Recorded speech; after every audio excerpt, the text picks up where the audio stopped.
Tinatayang 5,000 residente ng Dagupan City ang makatatanggap ng libreng serbisyong medikal sa nakaambang medical mission na isasagawa ng St. Francis and Clare Foundation USA sa Enero 2026. Ibinahagi ng lokal na pamahalaan na pinalna ang koordinasyon sa grupo na para sa naturang aktibidad na gaganapin sa Dagupan City People's Astrodrome.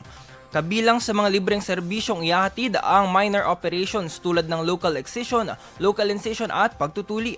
Magkakaloob din ng dental services gaya ng cleaning, extraction, filling at iba pang kaugnay na dental procedures para sa mga bata at nakatatanda.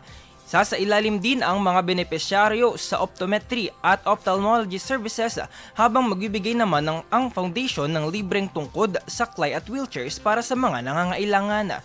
Higit 70 doktor at nurse mula sa Estados Unidos ang inaasang darating upang magsagawa ng iba't ibang health services na bahagi ng programang pinagtitibay ng lokal na pamahalaan upang mas palawakin ang akses ng mga Dagupenyo sa serbisyong pangkalusugan. IFM News Express. Balitang Metro.